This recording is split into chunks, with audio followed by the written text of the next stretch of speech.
The Hoop Heads Podcast is brought to you by Head Start Basketball.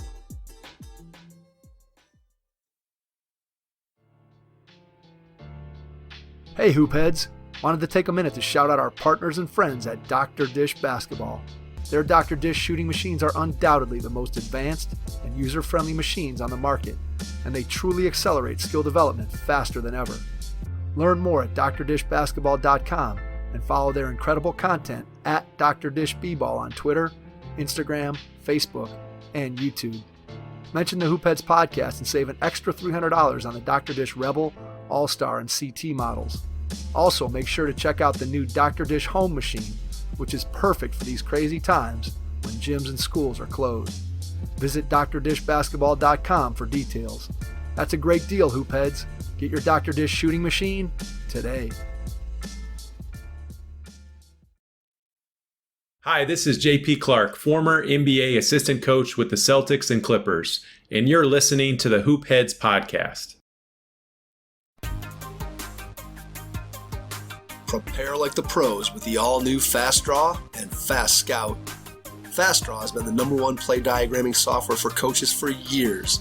You'll quickly see why Fast Model Sports has the most compelling and intuitive basketball software out there. For a limited time, Fast Model is offering new subscribers 10% off Fast Draw and Fast Scout. Just use the code SAVE10 at checkout to grab your discount, and you'll be on your way to more efficient game prep and improved communication with your team.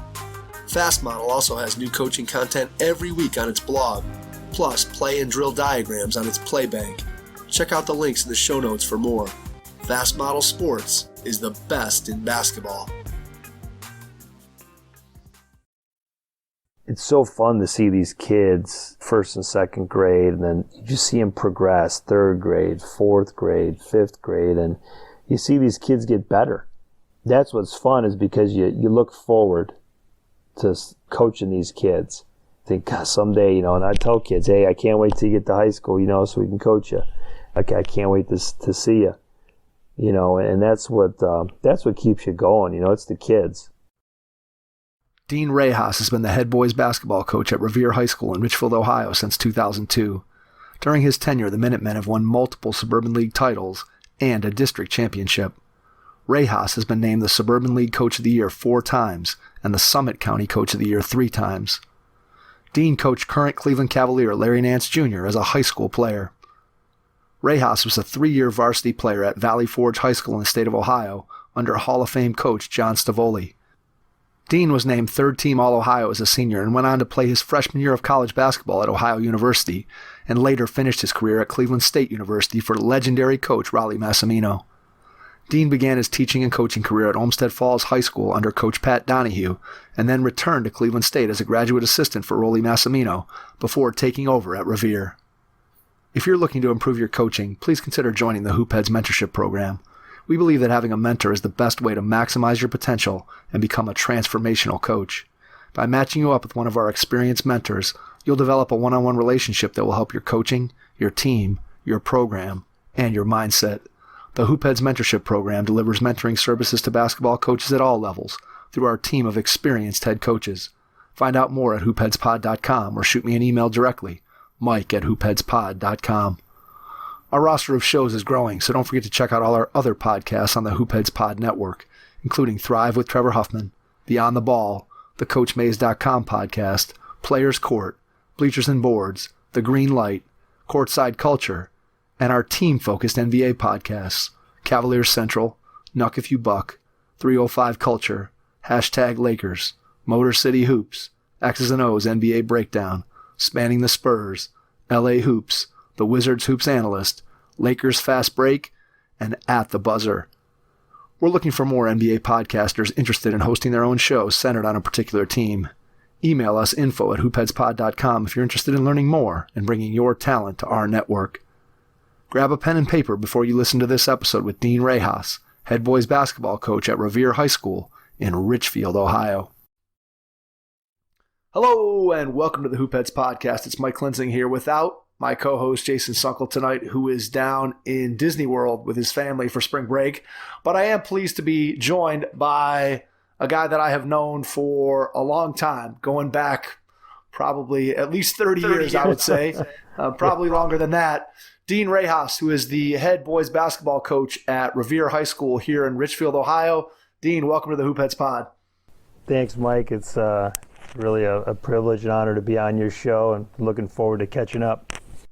Absolutely. Excited to have you on, be able to dig into your basketball story. Want to go back in time to when you were a kid, growing up in Parma. Tell me a little bit about how you got into the game. What were some of your first experiences? I didn't start playing basketball till probably about 5th or 6th grade. My parents, Greek immigrants, so they were more into soccer. So, I started playing soccer, before I started playing basketball. And then my good friend John Jakovic, who I grew up with, his dad belonged to a racquetball club that had some basketball hoops. It was called Center Courts over in Parma Heights. It's no longer there. It's over there by Byers, where that Target is and all those shops are. It was back there, and he used to take us up there, and he'd play racquetball, and me and John, we would shoot baskets and play against each other, and that's really kind of how it started. I mean, just going to a racquetball club and playing a little basketball, and then we played in there was a winter basketball league. We'd play games at like Hillside, and I started playing there, and then my brother's friends, which you graduated in '88, right? Yes. Yeah. So a lot of his friends, were basketball players. So I always hung out with those guys and watched them play in high school, because when I was in 7th and 8th grade, my friend, John and his dad, they'd pick me up and we'd go watch Valley Forge play. Right. So that's kind of how it got started, watching those really good Valley Forge teams. And, when I was in 8th grade, Valley Forge went to the Final Four, which was unbelievable. And that really, kind of like lit the fire, like, man, we want to do that, and all we wanted to do is play basketball. I mean, we just, now my freshman year in high school, I played football, I played basketball, I ran track, and then, after my freshman year, I just decided, hey, I'm just going to focus on basketball. And, I was a late bloomer, even like middle school, I wasn't, I was a little kid in middle school with glasses, and, when I was a freshman, I was like his little geeky kid, with glasses and these short shorts. You remember those short shorts absolutely. back then? Absolutely. You look at those pictures from that era and you're like, oh my gosh. Even I laugh because obviously today not the short shorts. Guys that are talking about wearing short shorts today have no idea what real short shorts look like. No, I mean, now they roll them up at the waist. You know what I mean? For sure. Like, and my son does that. He's in 5th grade, and which I'd rather have him around his waist than hanging off his butt. For sure. But you look at those shorts, like you said, and I mean, it's amazing that we were even able to reproduce and have kids. It's a miracle. But I just remember, Mr. Jakovic coming and picking me up, and man, we go to those Valley Forge games, and they were great games, and the gyms were packed, and then like I said, in 8th grade, they went to the Final Four, and we went and watched them, win the district and win the league, and win the regional, and then go down to Columbus, and just being around those guys, and and guys like you, I mean, I remember when I was, freshman and 8th grade stuff, and going to Forestwood. I mean, you remember Forestwood? Absolutely. I spent a lot of time there on Saturday mornings. Yeah, I mean, remember? I mean, we had some great games there, and then the Omni. I mean, you look at the Omni. I mean, we We lived at the Omni. I remember that summer pass they used to have. Yeah, Mr. Mackey used to have you get the 3-month pass, and you could go in there, and I thought it was like $90 or something like that. Maybe it was crazy. It might have been $60. It was dumb. Yeah. It was so cheap when you look at it, and you could just go as many times as you want, and that was the big thing, and because all you guys would go there, and the college guys would go there, and the pros would go there, and it was really neat, man. You look back on that, and at the time you just, this is normal. You know what I mean? Right. Like, Yep. You just think like this is ordinary stuff, and now I think you look back and I really appreciate it more and treasure it. What Mr. Mackey did, and he has a lot to do with kind of our success today. Where we're at. Yeah, I agree with you. I think, you and I talked a little bit when we were prepping for the podcast just about how big of an influence pickup basketball had on us. And, you mentioned the Omni, you mentioned Forest Wood, and I know that I spent, ungodly amounts of time at both of those places.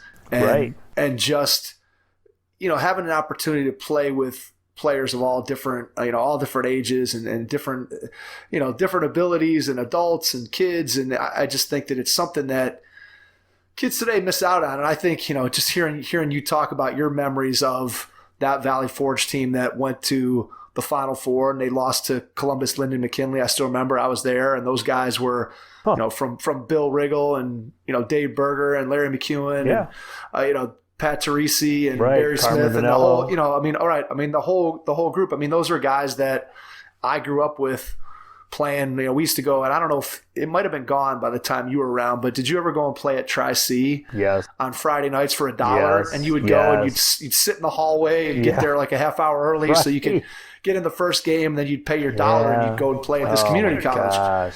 And so, I remember we would go up there, and I had some guys from Strongsville that we'd go up and we'd play, and I got to be, really good friends with Billy and Bergs, and it just, and then the funniest part of this whole story is that in first grade, I grew up, I lived in Parma Heights, and would have, had I stayed there, I went to Cryle Elementary School, which closed. I went there in first grade, and then it, I think at some point that closed. But I always, the fact that Forge went to the Final Four that year, I'm like, part of you always says, boy, it would have been interesting if I would have stayed and, been around and been a part of that, part of that team. And I thought my team could have got there, and I've gone into that story. I've gone into that story on the podcast. I don't want to go into it again, but nonetheless, that was a special group of guys. And, again, for them to be able to go down and get to Columbus and make a Final Four, I'm sure, I know from talking to them how special it was to them, but just you think about it from the community, and I don't think about it necessarily always from like those younger kids like yourself that are looking up and saying, wow, hey, I'd love to be a part of that someday. And I think that's one of the things, and maybe you can speak to this as a high school coach. I think one of the things that is lacking in a lot of places is that same feeling that you had, or I know I had growing up in Strongsville, that I wanted to be a part of it. Like from the time I was a second or third grader, like I would go to those games, and I wanted to be like those guys who were part of the high school team. And I think that it's something that's so important if you're trying to build a high school basketball program, is to have that aspirational setup for the kids that are younger, that they want to someday be a part of your program. Right. I agree. And that's, when I first took over at Revere, I made sure that we kind of built it from the bottom up. We wanted to make sure that we ran a youth league, travel program, and, set the hook in those kids at an early age and make them feel, like they're a part of the program. Yeah, absolutely.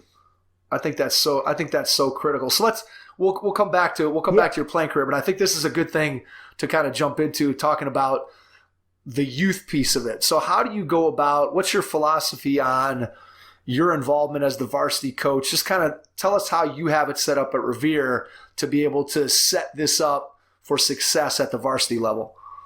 Well, the nice thing about Revere, it's small enough where I can keep my hand on it. You know what I mean? So I'm pretty much in charge first grade through 12th grade.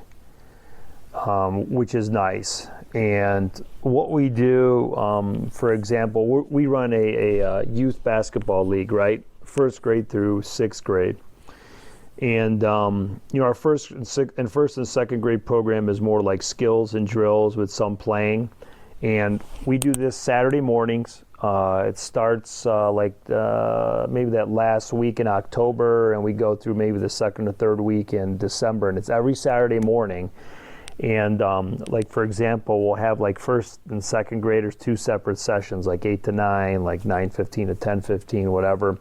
And we have our freshman players and our freshman and JV coach. They run that like at our elementary school. Okay, so they work with those kids. And it's nice for our high school kids get to interact with those younger players. And then over at the middle school, we run a 3rd through 6th grade league where we actually have real officials come. My high school guys coach them, and we oversee that. So the beauty of that, and I've been here long enough where I've seen it's a cycle where, like the kids I had that I have now, they were coached by, previous players. So it's a cycle where those kids feel, an immediate connection, and they can relate to those kids, and they look up to those kids. They look up to our varsity players, and our JV players because they come to the games. Along with that youth league, we also run our travel basketball program. So what we do is we'll have tryouts, and my coaching staff, middle school through high school, we run the tryouts. We do the evaluations. We select the teams with the input from the coaches, and we have parents coach, obviously the travel teams.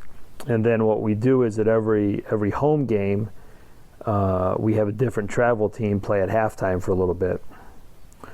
So, right there, we're trying to, set the hook in those kids at an early age, having to, make them feel like they're a part of the program and give them an immediate connection, to the program by not only playing, but being there at the games, playing at halftime.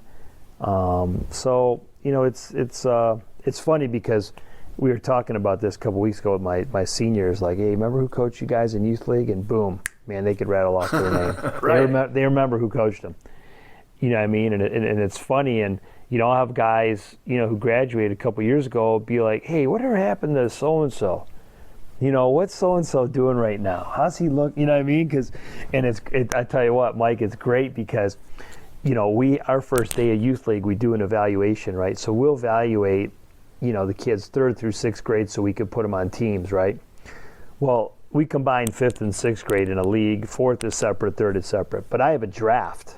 Like, I have an actual draft, like a lottery draft for like 5th and 6th grade. So I have my varsity players, like, seniors, like I have a bag with like numbered tennis balls, right? So they actually reach in there and they pick a number, and I will put all the like 5th grade names, like the top kids to the lowest scored kids, on a board, and I got a podium and everything. Oh yeah, we order pizzas. It's a big that's ordeal. Awesome. That's cool. It's hilarious. I mean, it's a big ordeal. You know what I mean? And it's funny because the kids, they know who the good kids are. Right. They know what they're looking for.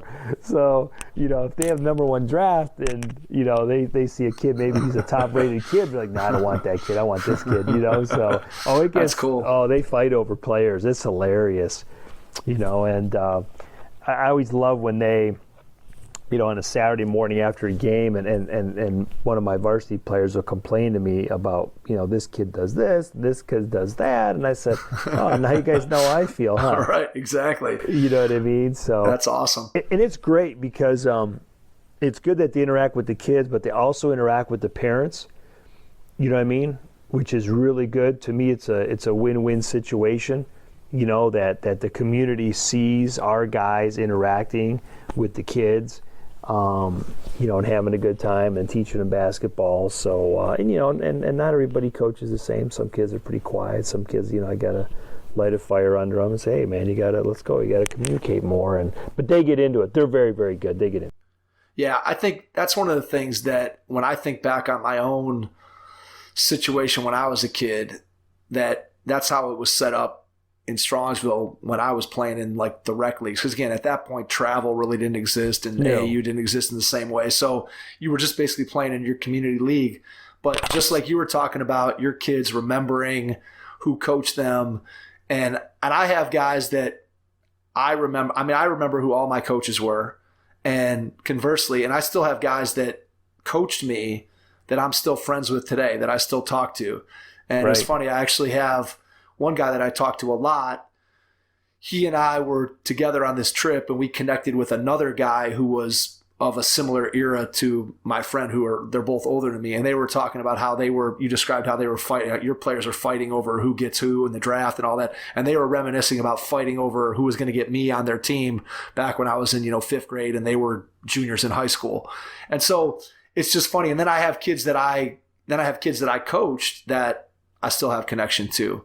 And to me, there's no better way. And we all know that basketball is now set up in a lot of cases, in a lot of communities, where it's parent coaches and you don't have that interaction with the kids who are part of the program. And as you said, it's such a great public relations tool to be able to have not only the kids see your players, but also, as you said, the parents to see your players.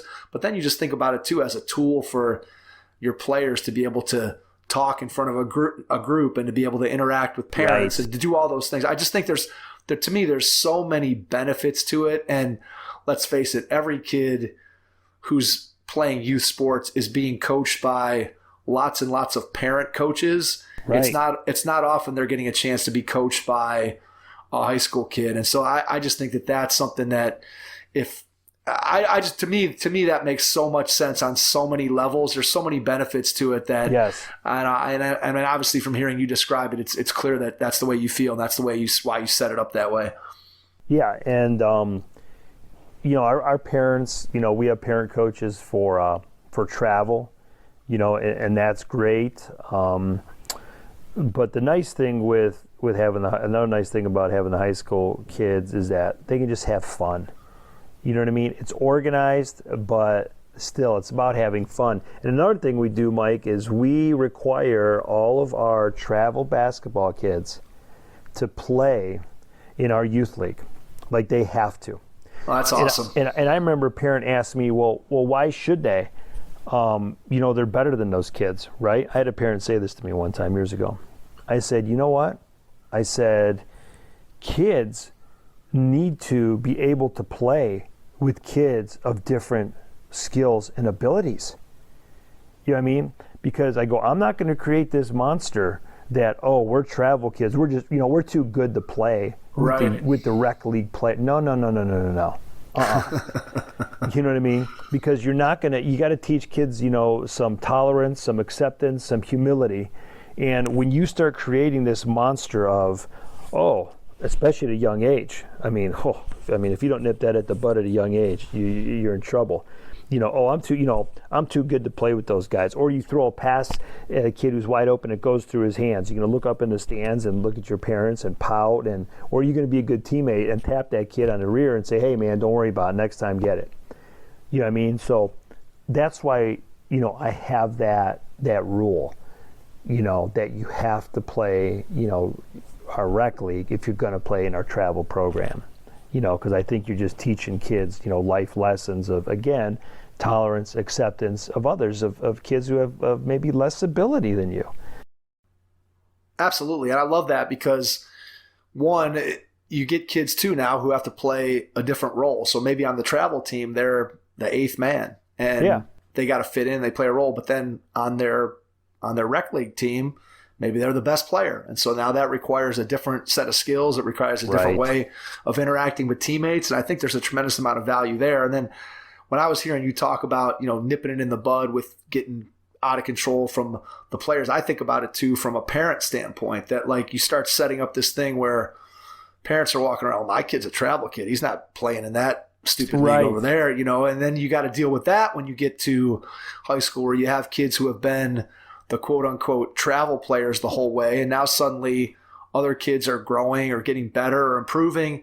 And now they're like, well, my kid's been on the A team since he was in the 3rd grade. Why is he now suddenly the 11th man on his on his 8th grade team? And I'm sure those conversations probably take place more than any of us would really want to imagine. I always try to have these conversations with parents that, like, look, your kid can be on a rec team, your kid can be on the C team, your kid can be on the A team. Right. When they're 8 or 9 or 10 years old, just let me tell you this right now, it doesn't matter, because when they hit puberty and either they grow or they don't, or they develop and become fast, or they're not fast, or they're going to put in 2 hours a day in the off season and the other kid's not going to do anything. Well, guess what? It's all going to kind of work itself out. And I just keep trying to tell people, calm down. When your kid's 8, 9, 10 years old, just calm down and watch them play and let them have fun.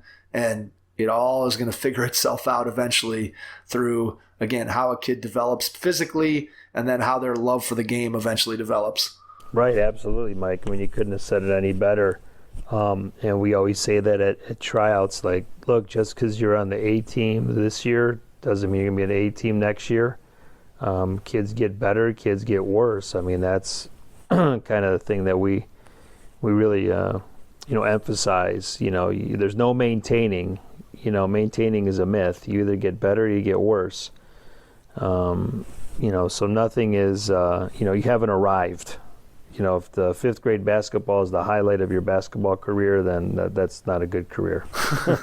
Just like winning the 5th grade championship, I mean, if you're in high school and you're looking back and saying, man, hey, remember when we won that 5th grade championship? I mean, if that's what you're proud of, then, that's not a good right, good career. Exactly. Yep, I agree with you 100%. How do you work with those parent coaches for the travel program to help them to make sure that they are teaching the game in a way that fills in with your philosophy? How do you work with them to make sure that they're staying on the same page with you as the high school varsity coach? I'm glad you asked that, because my first year at Revere, we ran our youth league and travel basketball was around. I really wasn't involved with it because it was just becoming popular. You know what I mean? When you and I grew up, there was no travel basketball. And it didn't exist at all. It was non-existent. So I kind of sat back and watched, and I saw 1 year of it, Mike, and that's all I could take. I am seeing these guys, these super coaches, parent coaches running pick and rolls where the 2 best players are on the right side of the floor, and the other 3 guys are in the corner watching. I'm watching kids who are making the team, who the only reason they're making the team is because they're friends with their son. You know what I mean? Even though they're not good enough to be on the team, but they're, the coach's son's good friend. Let's see. I had another guy who was going to cut a kid who was really, really good, skilled kid, flashy kid. He said, oh, he's too fancy with his ball handling. And that kid went on to play at Princeton, by the way. There you go. Too flashy. Smart kid. He's in med school right now at UCLA. So, actually, I think he's done with med school at UCLA. But, I saw it for a year and I said, oh my God, what is this? I can't, I cannot watch this because it's going to hurt our program. We have to have some type of consistency so we're all speaking the same language and we're all on the same page. So after that, I took over, and, every year I have a coach's clinic with the travel coaches, and I give them a packet, real simple. Our philosophy is, keep it simple, stupid. You know what I'm saying? The 3 rules, that we have all throughout our program are: number 1, be on time; number 2, show class; number 3, work hard. I mean, 3 simple rules. That's it. I'm not a coach that have 3,000 rules. And so we go over, offense. We go over defense, terminology. So we're using the same, what we call our defenses at the high school level. We want the same thing at our lower levels. We're not trying to hide anything. But again, it's very elementary. It's very basic. That way our coaches have a framework of what's expected. And, there's a progression as to what they learn at the different levels. So that way our middle school coaches, when they get those kids, they're ready. And I always tell the travel coaches, I tell them straight up, I said, let me tell you something. I said, when my middle school coaches get these kids, and if they don't know what the heck's going on and they're not very good, I blame you guys. I tell them straight up. Mike.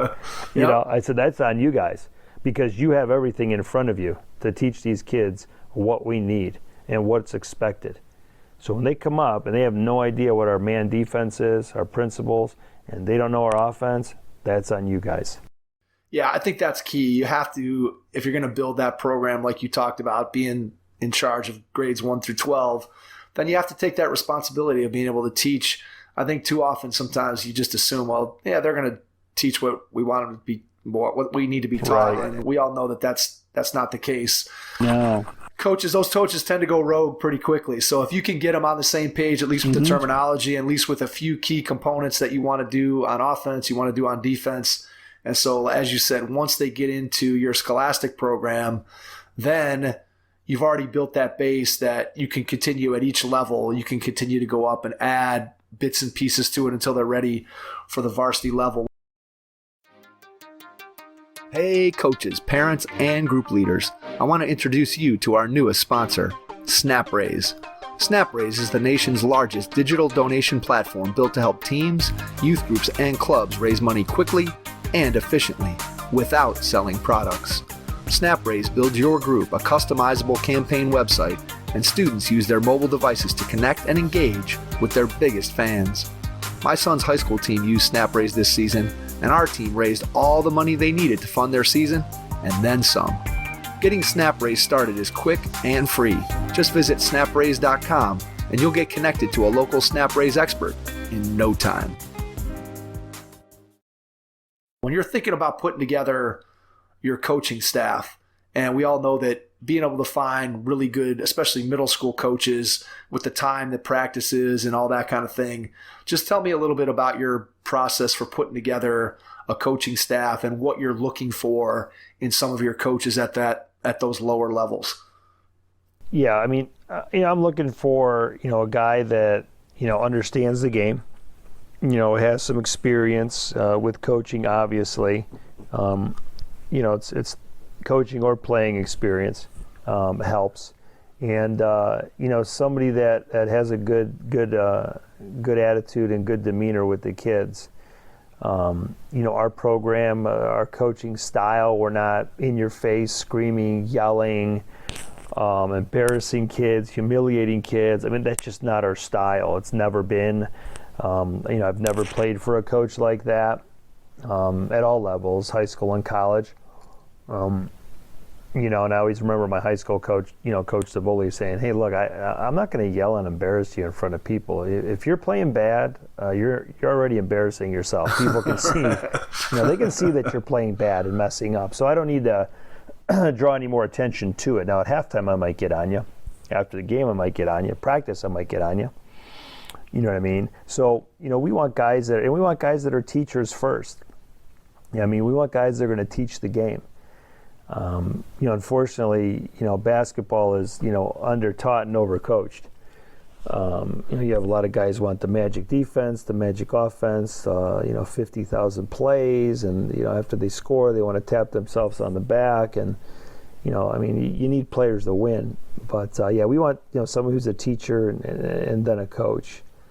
Is going to set a good example for our kids. And we've been very fortunate, to have very good coaches do that. Do you do the same thing with those middle school coaches that you do with the travel coaches in terms of going down and putting a clinic and communicating with them throughout the season? Just how does that process work for you guys? Yeah, I give them a packet, and we all meet. I'll have a coaches meeting before the season starts with my middle school and high school coaches, and we have a little coaches clinic. And we used to go every year to a different college and spend a couple days and watch them practice and hang out with their coaches. We've been to Michigan State, Ohio State, West Virginia, John Carroll, Cleveland State. So we used to do that. It's tough now with kids, right? Yeah, it's a little bit more challenging, right? Yeah, but man, we used to, boy. What was your favorite one you ever went to? What was the best couple days you spent at a program? The best couple days, I'll tell you, and I love John Beeline, when he was at Michigan, but Michigan State with Izzo, he was the best. I mean, this is great. So we go there and watch him practice, and then afterwards, go and talk to the assistant, John, what's his name? Boyle. He's in the NBA now. He was with the Bulls.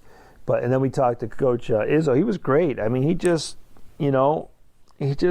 was like an ordinary guy, and we went out afterwards and had some, food and stuff. And then he goes, we'll come back tomorrow, watch us practice. And, you can tailgate with us after practice and, we'll go to the game, the football game. We're like, oh, okay.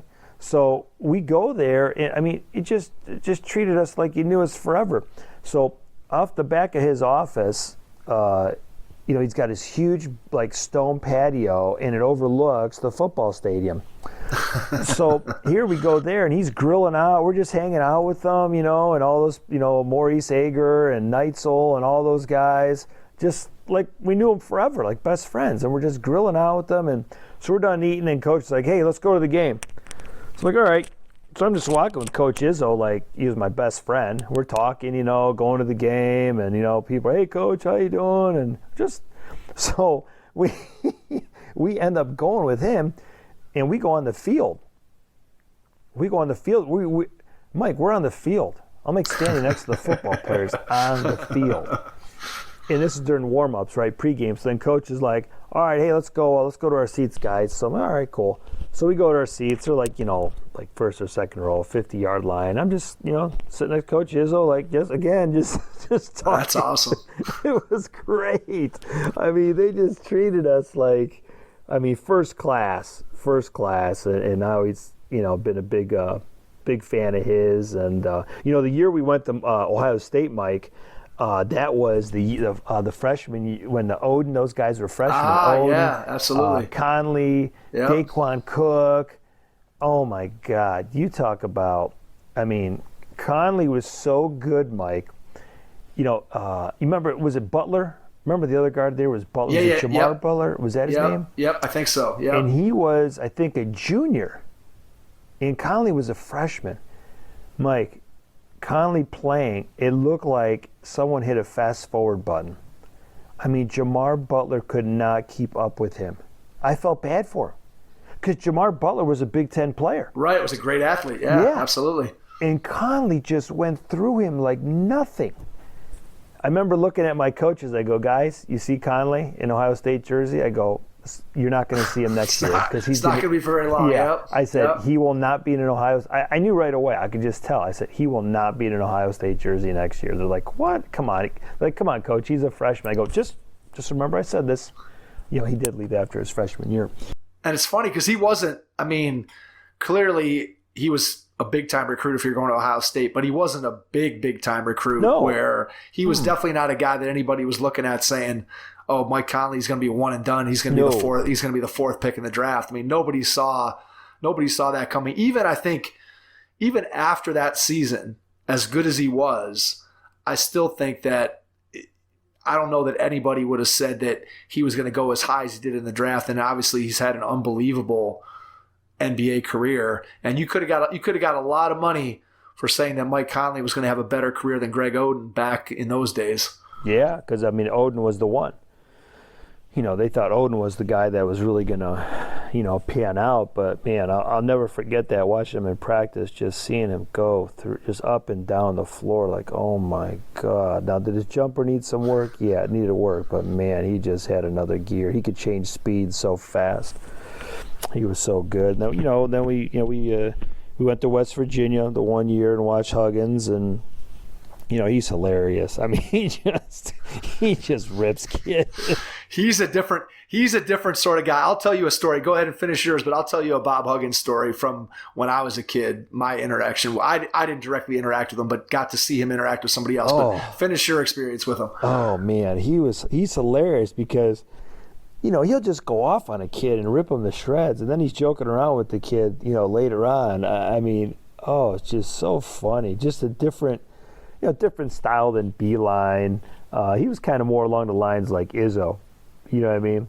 Right. Huggins, and then Thad Matta was Ohio State, and he's very calm, quiet. I mean, John Gross was there, who's at Akron U right now. He was the assistant at Ohio State when we went down there, and John, ran practice pretty much, and Thad's just very, he'd have his input, say a couple things, and but yeah, man, Huggins, oh God, he's hilarious. Oh my God. It's funny how different coaches can be who are tremendously successful. It's one of the things that's, I think, most interesting about the coaching profession is you can have coaches that have completely opposite styles and yet can have success. And I think a lot of times, especially when you're talking about the college level, high school, obviously it's harder because you don't have as much control over who the players are that you bring in. But there's a certain type of player who can excel under Bob Huggins, and there's a certain kind of player that could excel under Thad Matta, and there's not necessarily an overlap between those two types of players. You have to have, I think, a certain way of wanting to be coached, or maybe it's the experience of what your high school coach was like, or your AAU coach, or just what you've grown up with, right? What you feel comfortable with, and it's just interesting that you can have success in so many different ways. So my Bob Huggins story, when I was I believe I was in 10th grade, and we went to team camp at Wadsworth, and I think Huggins was at Akron still at that. I think he was at Akron at that point. Yeah. But he, we're sitting there, and he came in as like a guest lecturer after lunch. So, we're all sitting around underneath the basket, and he's giving his talk. And I think the talk was about post play. So he calls this kid up kid was from Berea, and he was like a 6'5" kid, kind of not necessarily the toughest kid that was out there. Like you kind of knew just from playing against him that he just wasn't that tough. And so Huggins brings him out, and he's got the football pad, and Huggins has him doing post moves and whatever. And Huggins is just beating the tar out of this kid. I mean, literally smacking him around with this pad, and then he's saying stuff to the kid, and like, oh, come on, you gotta get tougher. If you want to play in the post for any team that I'm going to coach, you got to be a lot tougher than this. And he's just like you said, he's like ripping the kid. But this isn't one of his players. This is just a kid this is a kid he pulls out of the audience at a camp as like a 10th grader. And when he was done with him, Huggins probably had him out there for 3 minutes and was just beating on him and just making comments, and the kid was crying by the time it was over. Like he felt so bad. No.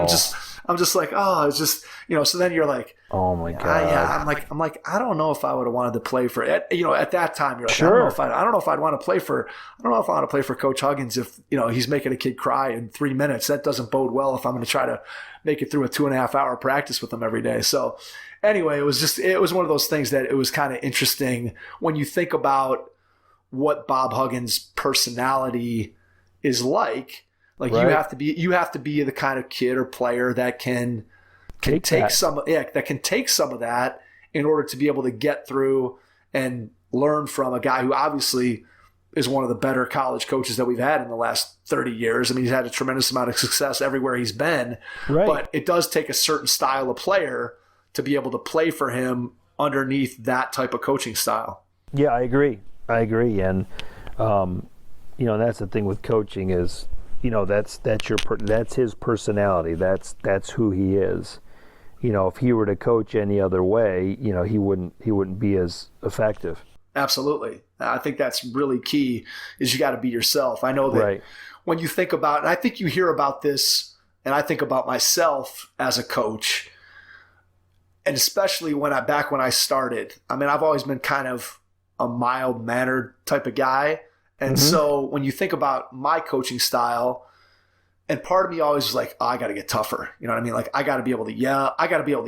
And I got to be able to do this and that. And whenever I would try to do it, I would almost be laughing at myself while I was doing it, because I'm like, this is just not, you know what I mean? It just doesn't fit. It just doesn't fit who I am.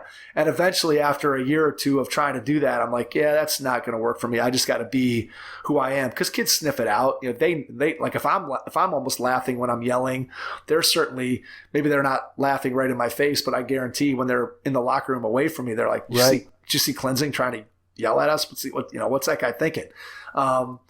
So it's just interesting how we develop as coaches, and you kind of have to coach to your personality, because if you don't, the kids sniff that out really, really fast. Yeah, it's funny because my JV coach, he's been with me, I think, 9 years, and he was a senior my first year at Revere. And he went on to Southern New Hampshire, got a scholarship there, Division II school, played 4 years there. And he's funny because he'll say stuff to the kids like, man, Coach Rahas has gotten nice, man. He's gotten soft since he's had kids.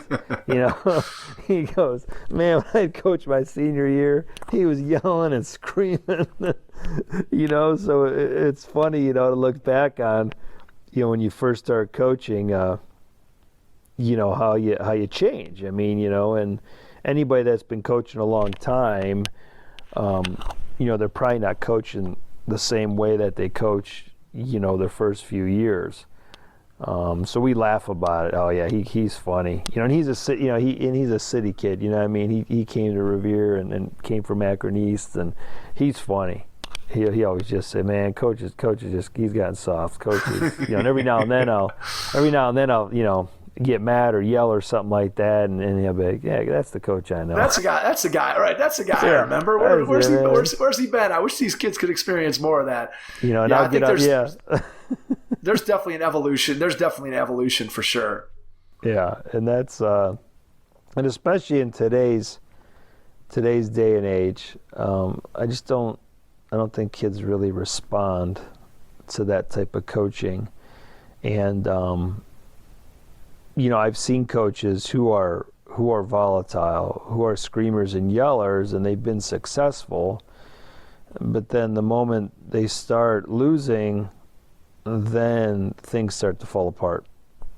I mean? Like I think sometimes when coaches are winning, yet they're volatile, or maybe their coaching style is really not what you'd want, but they're winning, people kind of turn the cheek and kind of, you know what I mean? Say, we can deal with it. But I've always felt that you need to have a coaching style that, regardless if you're winning or losing, people are comfortable with.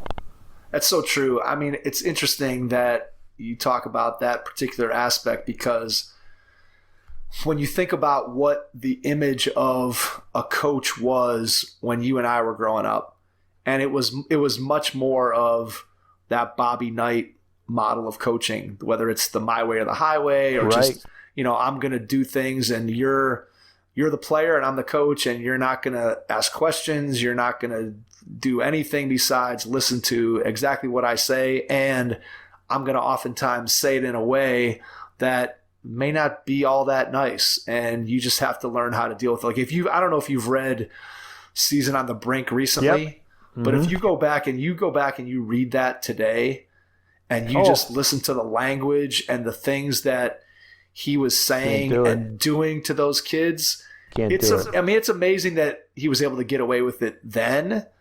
But you think about it today, and I mean, there's 700 fireable offenses. In that book. I mean, it's crazy. And again, that's just the way it was. And he was a product of the environment that he grew up in terms of what was acceptable and the way coaches. And obviously, he was a tremendous basketball mind and a tremendous basketball coach, and got the most out of a lot of his players. But you just look back on it, you're like, gosh, I can't believe that.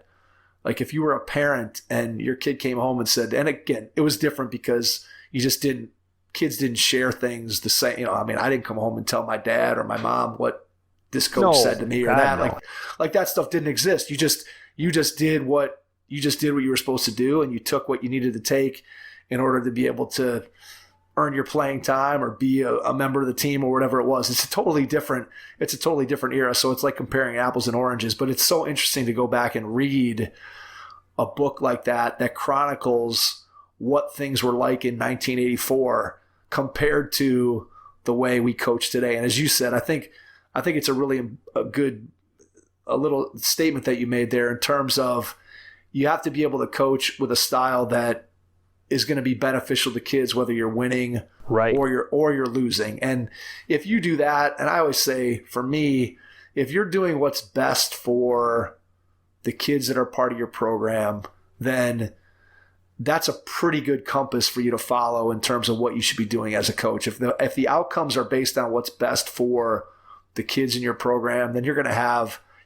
success. And that sometimes that's going to be success on the scoreboard, but more often it's going to be success, like you mentioned, about the kid who's a doctor, or the kid who goes on to play at Princeton, or the kid who comes back who was part of your program and is now a coach in your program. Like those are the real successes. And that's what you get when you coach with your kids in mind and put them first.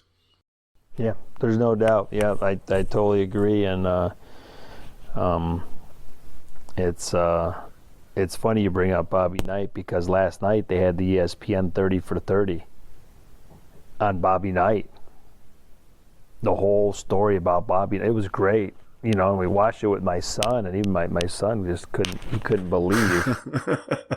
You know, he's in fifth grade. He couldn't believe the things that, you know, Bobby Knight's doing, you know, throwing chairs, grabbing kids, and swearing and cussing. I mean, he turned and looked at me like, oh my gosh. I'm like, yeah, Michael. That's how it was. That's how it was, buddy. And I mean, he might have been on the extreme, but there were a lot of guys that were very similar. Because again, he was widely considered to be the standard of what a coach was. Right. So when people are looking at somebody to emulate, he was the guy. I mean, he was the guy people wanted to be.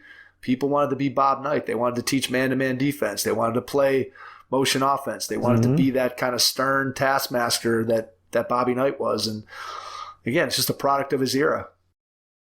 Yeah, and he, you know, and sometimes, you know, I think people confuse yelling with coaching.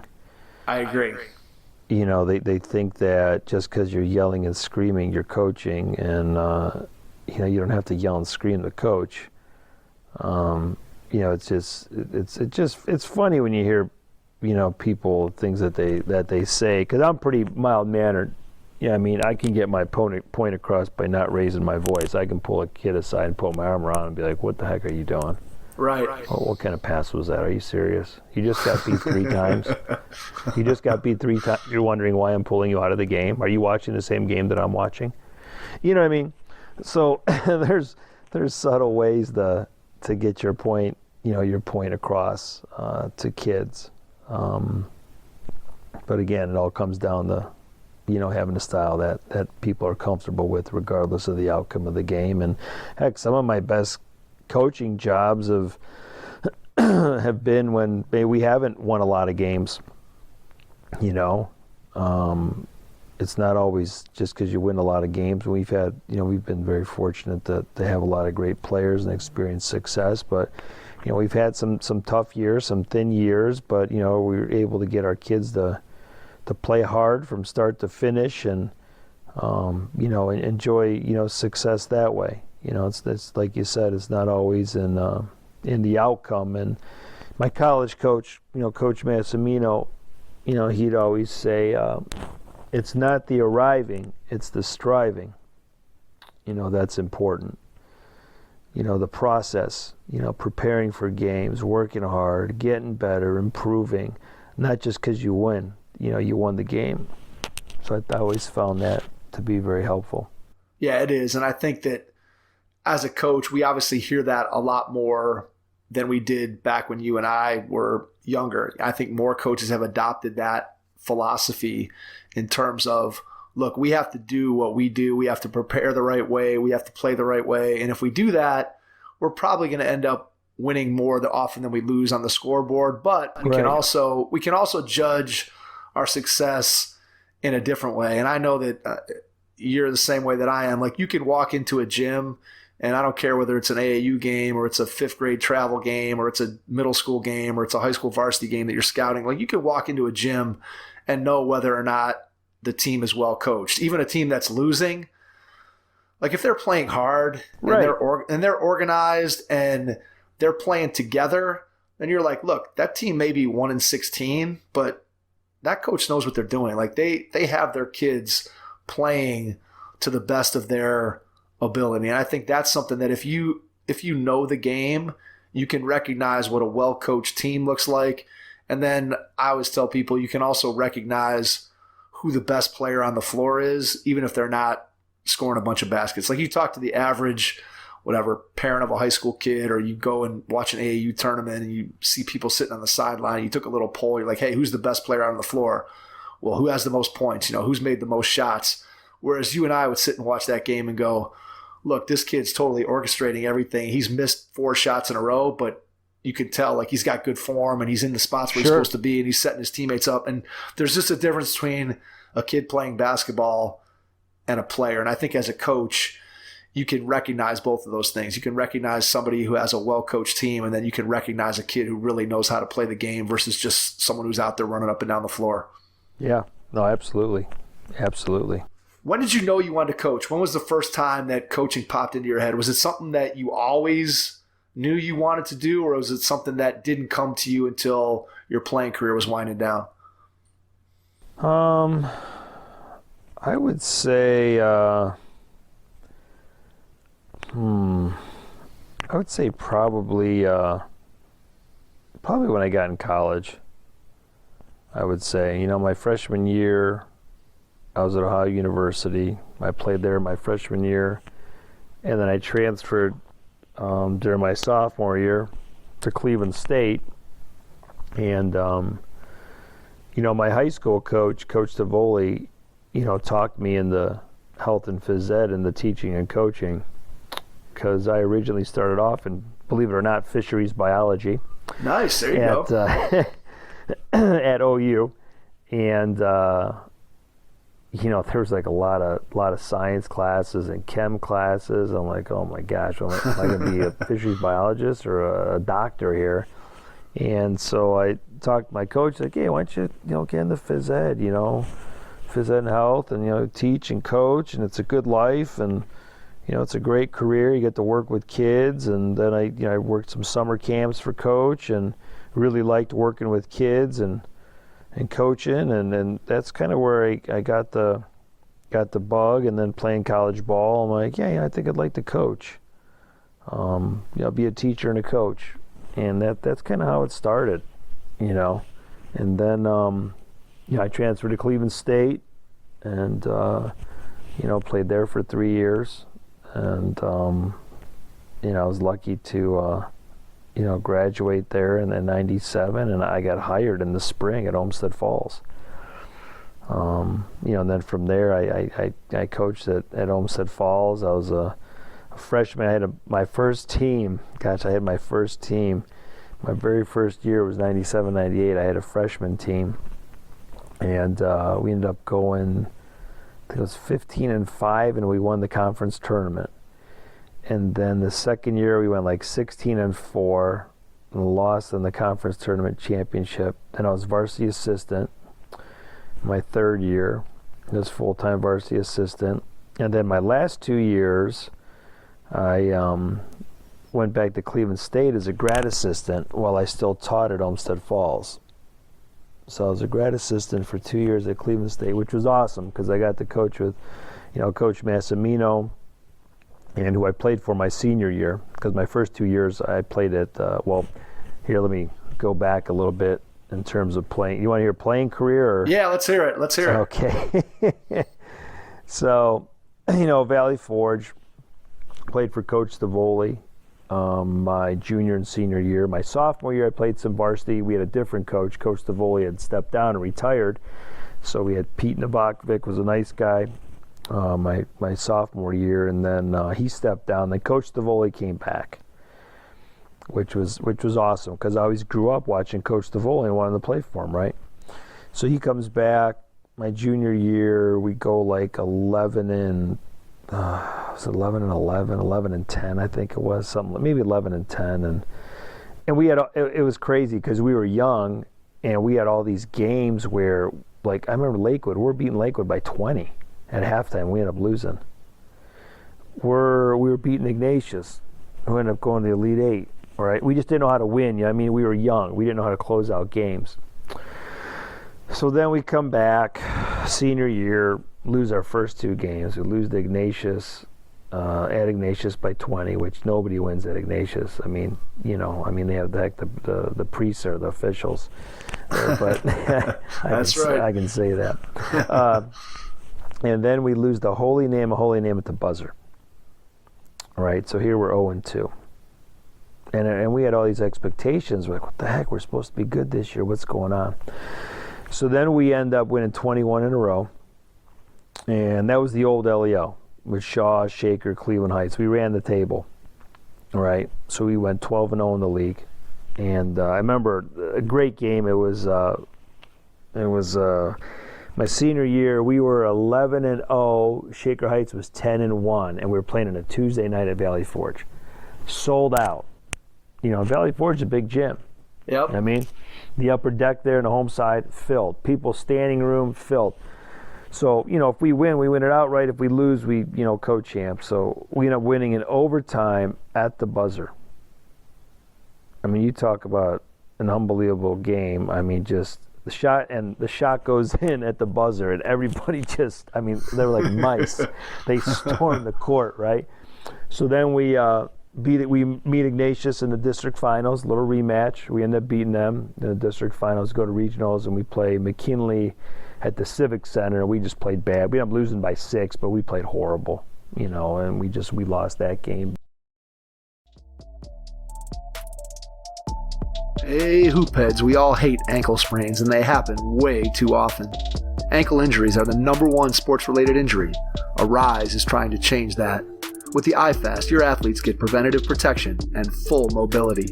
Athletes no longer need to wear bulky braces that limit performance and give mediocre protection. Anyone playing sports should be using these products. Keep your athletes in the game. Don't wait for them to get hurt to take action. Visit www.arise.com/team pricing to learn more. That's ARYSE.com. So then I go to OU my freshman year, play for Larry Hunter, great coach. He was a great X and O guy. He had won a national championship at Wittenberg. Learned a lot about the game of basketball from him. I mean, just a lot about X's and O's and all that. And then, my freshman year, I kind of got discouraged. I didn't play a lot, and here, you know how it is. You come out of high school and you're all state and all league and all district and all this, and the other. It's tough. It's tough. It's tough to sit when you've been the guy your whole career. Right. And it's a shot to your ego, you know what I mean? But the reality is, and when you go to college, not everybody's going to be the man, so you gotta accept your role or move on. So after my freshman year, transfer, go back to Cleveland State, and I wasn't even going to play basketball. I was just going to be a student. And it's a crazy story, Mike. So I just, I'm just going to go be a student, get my degree, teach, coach, whatever. So I'm walking to class, and I hear somebody say, "Dean?" I'm like, "Yeah, hey, coach, what's going on?" So it was, what was his name? Oh man, I can't remember. But his daughter played at Valley Forge, and he remembered me, and he was a coach. He coached girls basketball. He goes, "What are you doing here?" I said, "I'm just going to school." He goes, "Why aren't you at OU?" I said, "No, I'm done playing basketball." I said, "I'm just going to go to school." He goes, "No, you're coming with me. Let's go." So he takes me to the coach's office at Cleveland State, to Sean Hood, who was there. And, he goes, "Hey, Sean." He goes, "Dean Rahas." He goes, "Oh, yeah, Dean, what's going on, man? What?" He's like looking at me like, what are you doing here? People are perplexed. Like, you're at OU. I'm like, "Hey, right, coach, I'm just, I'm kind of done. I'm not playing." And he's like, No, you got to play. No, you're playing. You know what I mean? So I'm like, all right. I go, I got to get in shape. I got to, he goes, "Don't worry, you'll be fine." So I started playing, and, that's kind of how it, I got into it. And then, I had to sit. I had to sit that year, you know what I mean? And then I was able to play the next 3. You know, so if I would have never seen, you know, at girls coach, I probably would have never played, you know. And gosh, I cannot believe I can't remember his last name. Oh my gosh, his daughter played at Valley Forge. It'll come to you in an hour from now. You know it will. You know, I don't know if it was Duff. His last name Duffy. Might have been Duffy. And yeah, who knows what I would have done, you know. And then so I had to sit that year, and then you know, I played for Mike Boyd for 2 years, and then you know, he stepped down, and then Coach Mass got hired, and I mean, which was a blessing, and had a great senior year, you know, just really, you know, because, you know, after playing for 2 years, you know, I was starting to think, man, is this really for me? You know, and then Coach Mass came in, and it was just a, you know, breath of fresh air and a shot in the arm. And like I always tell people, I said, you know, I played 4 years of, you know, college basketball. I said, but I got to play for 3 different coaches, 3 completely different coaches. I mean, and even when you're playing for coaches that you may not like, you still learn what not to do. Absolutely. You know, and, you know, Larry Hunter was a great X and O guy, you know, and you know, God rest his soul, he passed away, you know, a few years ago. But in terms of, you know, relating to kids and communicating with kids, I mean, he was all business. I mean, it was all business. You know, and here I came from, you know, high school, Coach Stavole, and he was a player's coach. Right, you're right, building relationships. Yeah. Yep. You know what I'm saying? And Coach Hunter just had a different all business, man. So then I go to Cleveland State, and I have Mike Boyd. Well, Mike Boyd's on the other end of the spectrum. You know what I mean? He was, you know, not really a disciplinarian. You know, there wasn't much structure. So I kind of learned, you know, from each coach what to do and what not to do. So he's on the other end of the spectrum, Mike. So then here comes Coach Mass. Well, Coach Mass is just like my high school coach, Coach Stavole. Hey, when it's time to work, we're going to work. But, you know, when it's time to have fun, we're going to have fun. You know, and again, great basketball mind, great coach, even better man. You know, so personable. I mean, he just loved being around people. I mean, he loved relationships, and he was so connected. I mean, I could just tell you, the people that he knew, you wouldn't even believe. And it was a great experience, you know. So to have 3 college coaches was really, you know, it was crazy at the time. But when I look back on it, I mean, I learned so much. It was great. And then to be able to, you know, after I graduated, you know, I went to Olmsted Falls, and like I said, I coached there. And then to come back to Cleveland State and be able to coach with, you know, my college coach. And, you know, I also introduced my high school coach to Coach Massimino. Well, here you get 2 Italians together, right? So those guys become really close friends. So my high school coach, Coach Stavole, was a volunteer assistant at Cleveland State during that time. So here, I get to go back to Cleveland State. Picture this. I get to coach with my 2 favorite coaches, right? You know, Coach Massimino, Coach Stavole. I mean, what more could you ask for? You know, it was. Yeah, that's awesome. Oh, it was. I mean, the story. I could talk to you for hours, just stories, you know, about that. But real quick, it was, you know, because here I'm still teaching in Olmsted Falls, right, Mike? Did you think you wanted to go to switch over and coach in college? Is that why you did it, or what was the thought process behind going to be a GA? You know, I wanted to get the experience. You know what I mean? I was ready. I wanted to be a head high school coach, okay? And, you know, Pat Donahue, who, my God, I mean, talk about another great mentor that I had. I've just been so fortunate to have some like the greatest coaches around that I've worked under. You know, Coach Stavole and, you know, Pat Donahue and Coach Massamino, and, you know, you look at, you know, Coach Hunter, and just I wanted to get the experience and take advantage of the opportunity, and I was getting my master's degree at the time too. You know what I mean? So it worked out great that I was a grad assistant and they were able to help me out with my classes. You know, so here I'm teaching at Olmsted Falls, but then, you know, I'm a grad assistant, you know, at Cleveland State, and, you know, we'd have games during the week, and, you know, Coach Mass liked to go out after the games. You know what I mean? So here I got to teach, you know, in the morning, and here I'm going out with those guys, and it's funny because I'm like the young kid, right, with the older guys. And here we go out, let's say to Flannery's, you know what I mean, after a game, like a Tuesday night, and then, you know, coach is like, hey guys, let's all go back to my house.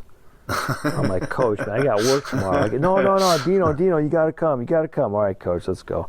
So here, go to his house. He's making, I mean, it's like Goodfellas. He's making pasta, you know what I mean? He's got the sausage, the cheese, the meatballs, you know what I mean? I was looking for Ray Liotta and Pacino and those guys, you know what I mean? And then I got to teach the next day, but it was great. I wouldn't trade it for anything. I think just the opportunity, like you mentioned, about being able to be exposed to different coaches, I think is so valuable. Like for me, I had almost the opposite experience. So I played for the same high school coach, and then I played for the same college coach for 4 years.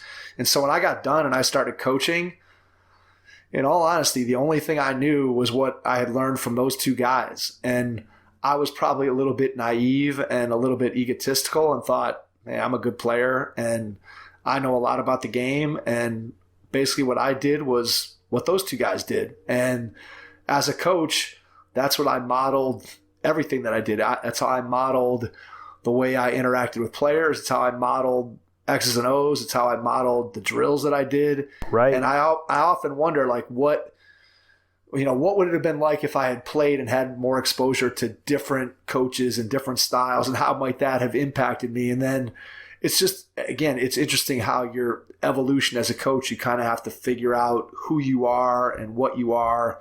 And for me, like I said, it was something that I just didn't have a lot of experience with different coaches, because what was good for me as a player in terms of stability probably wasn't that good for me as a coach and early in my development, simply because I didn't have exposure to very many philosophies or systems. There was only two. I only knew two systems. So yeah, and think about it. I mean, most guys that play college, I mean, they either have one, maybe two coaches.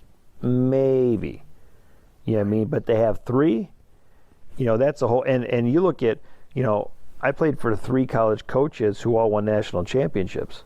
Yep, absolutely. Yeah, I mean, you look at you know, Larry Hunter at Wittenberg. You look at Mike Boyd, Michigan, right? And then you look at Coach Massimino at Villanova. So all 3 of those coaches brought something and helped me, you know, become the coach that I am today. And then, you know, God, right out of college, I go to Olmsted Falls, and they were a powerhouse. I mean, what Pat Donahue did there, nobody will ever do. You know, he won, I think, 13 league championships, like 8 district championships, I think 2 Elite Eights.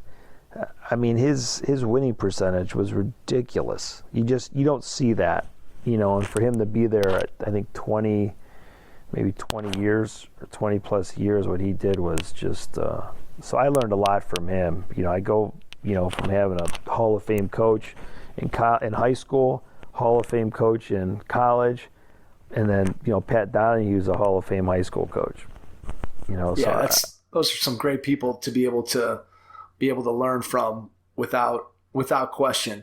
I want to ask you about, you've had an opportunity to coach Larry Nance Jr., who is an NBA player. Not many high school coaches get the opportunity to coach a guy who's going to be a future NBA player. So just talk a little bit, and not only that, but he has a father who was an NBA player, and a darn good NBA player at that. Yeah. So just maybe tell us a little bit about what that experience was like, maybe what set him apart in terms of, did you know early on that, hey, this guy has an opportunity at some point maybe to play in the league? Was he more of a late bloomer? Just kind of give people an idea of what the experience was like coaching Larry. You know, when I took over Revere, he was in 4th grade. And this is funny because I remember coming home after youth league and telling my wife, because they were in 4th grade, then there was a 5th grade class that was good too. I tell my wife, honey, look, I said, when these guys get to high school, I said, we're going to be really good. She goes, they're in 4th and 5th grade. I go, look, just please listen. We are going to be really good. So, thank goodness they stayed together. They all came up through Revere, went to high school, and, we were able to, during Larry's junior year, to win the first league championship since 1976. It was like a 35-year drought of no league championships. And we went back to back, his junior and senior year. But he was, you could tell at a young age, he was a skilled big kid. And, he was a kid that I remember because the travel coaches wanted to put him on the block, right? And they said, "Oh, coach, we got to put him on the block." I said, "The heck you are." I said, "I want him to play the perimeter as much as possible." And it's hard to take a kid who's been playing 5 feet from the basket his whole life and turn him into a perimeter player. Absolutely. Because you need those perimeter skills, the passing and the, reading the defense and making good decisions and shooting and ball handling, all that stuff, and it's much easier to move a kid who's played outside inside. So that's what was a big draw and really attracted me to him was his ability to, have the skill to play the perimeter at his size. And he wasn't a giant kid, but you could tell he had the long legs, the long arms, the big feet. He was going to be good. And he was a late bloomer. Mike, it's not some kid who was, a phenom, right, as a freshman. You know what I'm saying? And, when he got drafted, I said, I'm willing to bet, because he got drafted in the first round. I said, I'm willing to bet every kid that got drafted in the first round was probably like a 4-year starter, like a phenom. You know what I'm saying? Dominated by in high school. Yep. So here we go, freshman year, he plays freshman, plays a little JV. And, I really thought when he was a freshman he was going to be a lot better. He's going to be farther ahead. And he wasn't. He just kind of hit a rut. In his sophomore year, the more I'm watching him, open gyms and stuff, and I'm looking at his skin and his color, and he just didn't look good. He didn't look healthy, and he was getting tired quick, Mike. You know what I mean? Like, you could tell the kid was trying to run. He was trying to move, and he just wasn't going anywhere.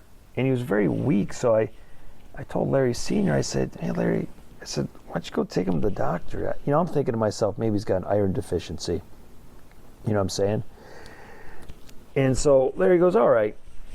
He takes him to the doctor. They find out that he's got Crohn's disease. He had ulcers all over his stomach. That's why he was weak.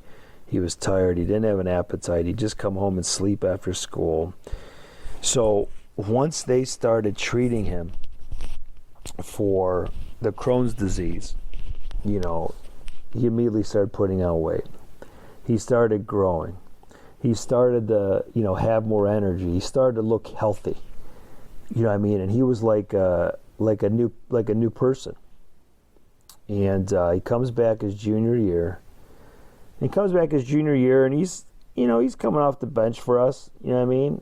And his turning point was we were at Wadsworth his junior year, and we had won several games in a row. And here we go to Wadsworth. We're down 19 at halftime at Wadsworth. And we come out in the second half, and I think we're down maybe 13 going into the fourth. And we cut it to 1. We shoot, get the rebound, he gets fouled. We're down 1. And he's at the line. 1-1, by the way. 1-1 with maybe 12 seconds left. Hits the first one to tie it. Hits the second one to put us up 1. Wadsworth has the ball with maybe 9 seconds or something. And, they call a timeout, and we change our defense, and we end up winning the game, right?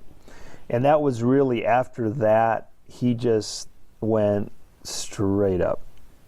You know what I mean? It wasn't like a gradual, improvement. It was like straight up, and he just kept getting better and better, and you could see, then over the summer he got better. Then in the fall he got better. Then senior year, that's when the school started coming around. You know what I mean? He was all set to go to Michigan, because I called Beeline, because when I was at Olmsted Falls we had Mike Gansey, and Mike Gansey played for Beeline when he was at West Virginia. So I knew Beeline that way, so I called Beeline, and Beeline came out and saw him and watched him several times and loved him and wanted to offer him a scholarship, and then it fell through. His assistants weren't big on him, right? This is crazy. His assistants weren't big. They didn't think he rebounded enough, right? Meanwhile, I think he was getting 14 rebounds a game. It's just crazy how people think. So they end up, and so he's all set. He's thinking, all right, I'm going to go to Michigan, because they said, hey, he's our guy. We want him. So all the other schools backed off. So then they end up, they gave his scholarship to someone else. So here, the kid's devastated, crushed. So was I, because, he would have been a great player at Michigan with John Beeline's offense. You know what I'm saying? Because John, he likes guys that can shoot, guys that have a high basketball IQ, which is what Larry Jr. was, high basketball IQ, still is. He's a great passer. You watch him play. I mean, he makes passes you don't see guys at his position make. So here I'm scrambling. I'm like, oh my gosh, I got to call these coaches now, the ones that were interested in him. So I get a hold of OU, and John Gross was at OU at the time. So I explained the situation to John. John goes, I'll be there tomorrow. So John comes over, we talk, sits in my office, and I mean, it was, he goes and talks to the Nances after at their house, and it's just going to be a done deal. It's a formality. They had an official visit set up. I mean, who goes to OU and doesn't like OU? You've been to OU. Right, it's beautiful. right, absolutely. Great arena, great campus, one of the best looking campuses around. So a couple days later, John calls me. He goes, Dean, I got bad news. I said, what? He goes, our APR came back, the academic performance rating. They do that, I think, every 5 years.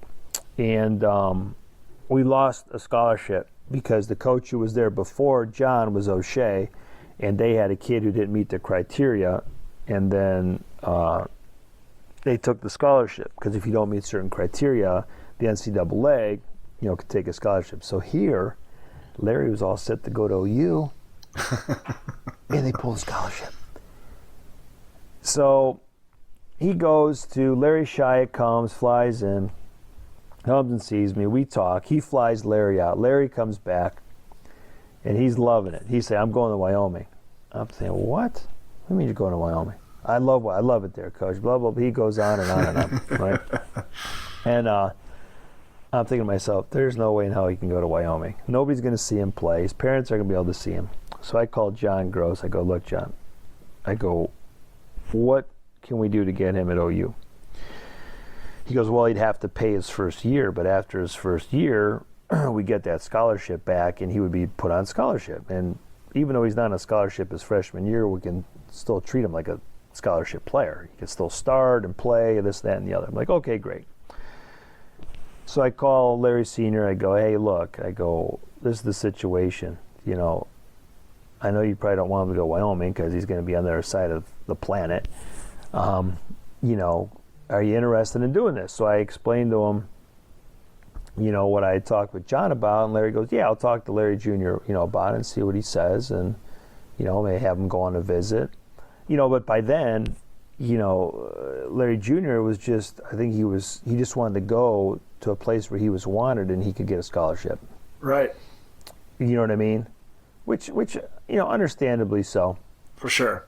Because Michigan broke his heart, and here now OU, this goes, and then here comes Wyoming. They fly him out there and, promise him the world and, treat him like, like he's $1 million. So he ends up going to Wyoming, and then, the rest is history.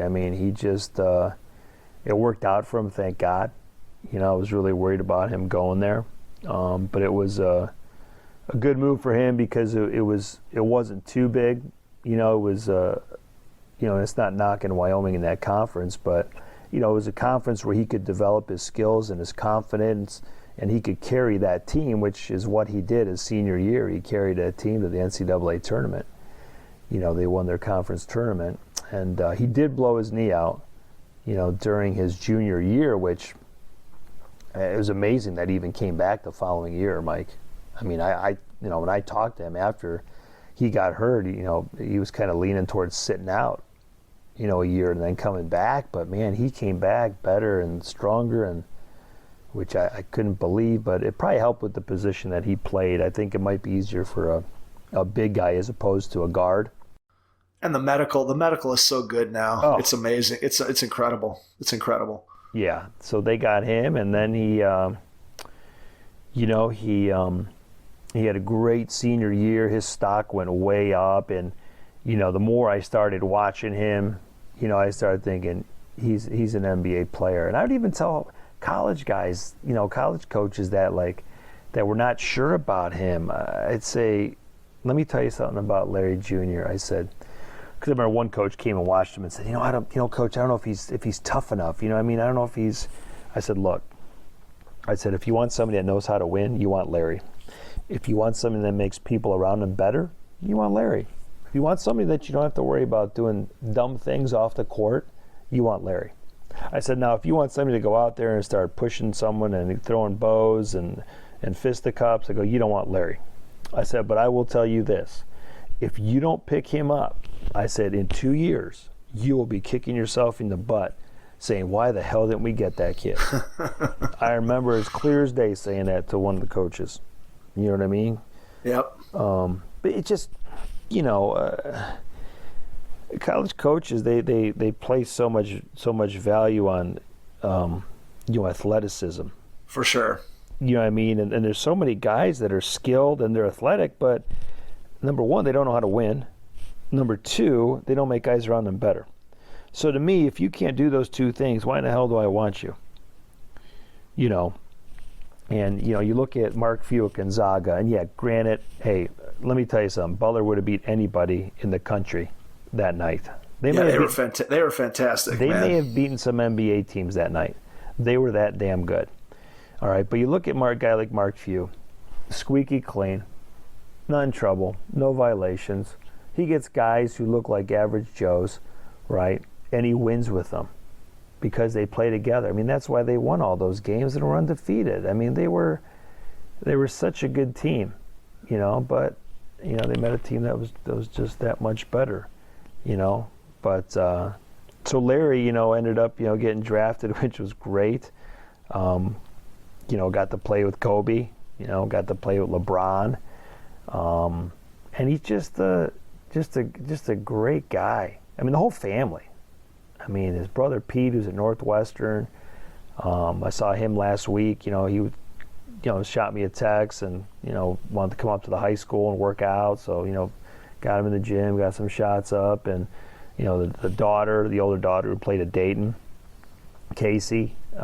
She's wonderful. I mean, she's an assistant coach at Revere for the girls program. I always tell her, I say, hey, I'll bring you along in our program. There you go. Yeah, she's exactly. So good. She's so good, and then the parents, Janie and Larry are really just special people.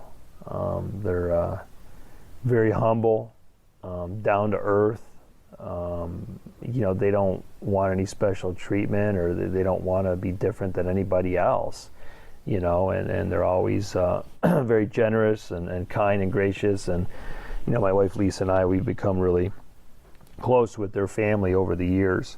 And I still talk to Larry Sr. We probably talk, I don't know, once a week or once every other week. We talk quite a bit. Yeah, I've just been really lucky, Mike. Really lucky. Yeah, that's awesome. I mean, I think one of the things that I always find is that when you have parents who have had some athletic achievement themselves, that they tend to be, at least in most cases, I think, more grounded in terms of being realistic about who their kids are, and they're not trying to live vicariously through their children, which we see a lot of people do. And it's great that, again, you had the opportunity to coach those guys, and I'm sure like they're very public successes that you can see the success that each of the brothers have had in their own way.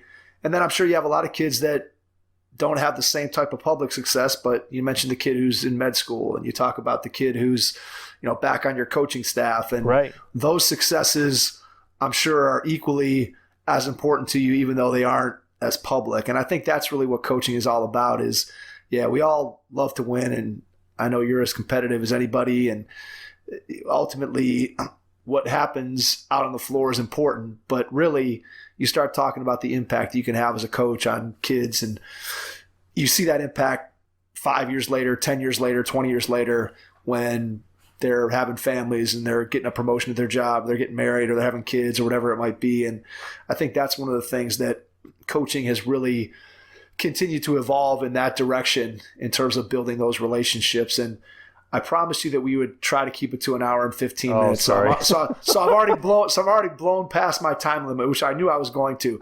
But I want to ask you one final 2-part question. Yeah. And that is, I want you to share, when you look ahead, what is your biggest challenge that you see in front of you? And then number 2, what's your biggest joy when you got to get out of bed in the morning and you wake up as the head basketball coach at Revere? What's the biggest joy you get from that? So your biggest challenge and your biggest joy. Biggest challenge, we just had 2 great senior guards, graduate. 2 kids who scored over 1,000 points during the same year, which is a rarity. I mean, that's just tremendous kids. And, whenever you lose, special players, and every year we do, for the most part, you think, oh gosh, who's gonna step up? Who's gonna fill those shoes? What are we gonna be like? I think that's the biggest challenge, is who's gonna step up? Who's gonna carry the torch and continue this success that we've had? We've been able in the past 10 years to win 5 league championships, and the school's first district championship, and 4 district runner-ups. So as a coach, you want more. You want to win more, and see the kids succeed and do things that they've never done before. And when I came to Revere, we always said we want to win a league championship and we want to win a district championship. We've been able to do that, and I want to see our kids cut the nets down. I want to see them do those things, and because I know what it did for me, and I know how important it was to me, and it still is, and I look back on it, and I really I want them to enjoy that. I want them to have that feeling, and I hope they do. Because it goes by fast, and you only go through high school once. That's it, 4 years, and you're done. So that's the challenge right there, is to get back on top, and not be content. And it's easy to be content. We've won the league and we won the district, but we still got to stay hungry. And the next question was your biggest joy. My biggest joy is just seeing the kids improve and get better. And the neat thing, you and I, we talked about the youth league, and it's so fun to see these kids, in first and second grade, and then you just see them progress, 3rd grade, 4th grade, 5th grade, and you see these kids get better. And that's what's fun, is because you look forward to, coaching these kids. And you think, God, someday, and I tell kids, hey, I can't wait till you get to high school, so we can coach you. I can't wait to see you. And that's what keeps you going. It's the kids. If I didn't like the kids, I wouldn't be, coaching this long. And, this was my 19th year as the head coach at Revere, my 24th year teaching and coaching overall. So that's the joy right there, is working. That's why you do this. If you don't like kids, then you're probably not a teacher or a coach. If you are, oh, geez. You're probably not a good one anymore. You're probably not a good one, right? So that's I would say that's the that's the joys, the kids and all the different personalities, and so it's fun, it's rewarding. Absolutely. All right, before we get out, share how people can get in touch with you, whether you want to share email or social media. How can people reach out to you after listening to the podcast? And then after you do that, I'll jump back in and wrap things up. Yeah, we have our Twitter page, that we have for boys basketball. And let me get that here. It's Coach Rahas at Revere Boys B-Ball. So Coach Rahas at Revere Boys B-Ball. And that is our Twitter page. My email at school is D, as in Dean, Rahas, R-A-H-A-S, at revereschools.org. Awesome. Dean, I cannot thank you enough for taking the time out of your schedule to jump on with me tonight. It's been a lot of fun for me to reconnect with you both on our phone conversation a couple days ago and then talking for an hour and a half tonight. It's been a lot of fun, and it's one of those things that you think about all these relationships you've had in the game over the course of time, and people you drift in and out of people's lives, and I'm glad that we were able to reconnect, and this was a lot of fun to kind of talk and learn more about your story, that some things that certainly I didn't know growing up and knowing you as a kid. It was a lot of fun for me. So I thank you for that. And to everyone out there, we appreciate you listening to this episode, and we will catch you on the next one. Thanks. Thanks for listening to the Hoop Heads podcast, presented by Head Start Basketball.